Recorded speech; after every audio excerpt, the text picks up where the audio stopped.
বাংলাদেশ জামাত ইসলামী আলহামদুলিল্লাহ ইতিহাসে অনেক চ্যালেঞ্জ, অনেক বাধা অতিক্রম করে আজকের এই জায়গায় এসে দাঁড়িয়েছে। আপনারা জানেন আমাদের কলিজার টুকরা এক এক করে 11 জন শীর্ষ নেতাকে আমাদের বুক থেকে কেড়ে নেওয়া হয়েছে। একজন ছাড়া বাকি 10 জন দুনিয়া থেকে বিদায় নিয়েছেন।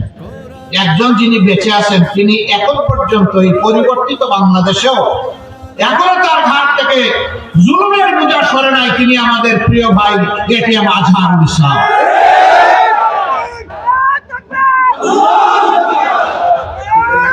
আমরা সরকারকে যথেষ্ট সময় দিয়েছিলাম, এক এক করে কারাগার থেকে সমস্ত রাজনৈতিক নেতারা মুক্ত হয়ে এসেছে। এটিএম আজহারুল ইসলাম যখন বন্দী হন তখন ছিলেন তিনি বাংলাদেশ জামাত ইসলামের ভারপ্রাপ্ত সেক্রেটারি জেনারেল। আমরা সরকারের কাছে স্পষ্ট জানতে চেয়েছি তিনি এখনো কারাগারে কেন? মিথ্যা মামলা যার পর জুলুম করলো আওয়ামী লীগ, এখনো কি সেই জুলুম চালু থাকবে?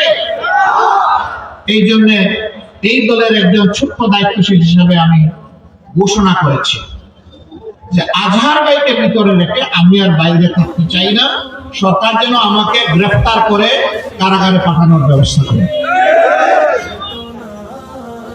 আমার সম্মানিত ভাইরা, আজহার ভাইয়ের মুক্তির সাথে সাথে বাংলাদেশ পুরোপুরি মুক্তি পাবে না, তবে একজন মুসলিম মুক্তি পাবেন ইনশাআল্লাহ। বাংলাদেশকে মুক্ত করতে হলে এই দেশের যুব সমাজকে এগিয়ে আসতে হবে। আমি যুবকদেরকে অভিনন্দন জানাই, স্যালিউট জানাই। টানা 15.5 বছর আমাদের উপর জুলুম চলেছে আর আমরা আন্দোলন করেছি সরকারকে, ফ্যাসিবাদী সরকারকে ক্ষমতা থেকে সরায় বাংলাদেশকে মুক্ত করার জন্য।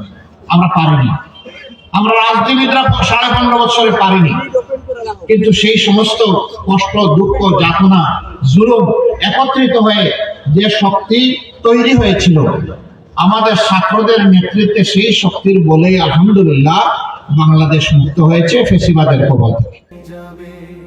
ভয় ভীতি কারাগার ফাঁসির মঞ্চে তুলে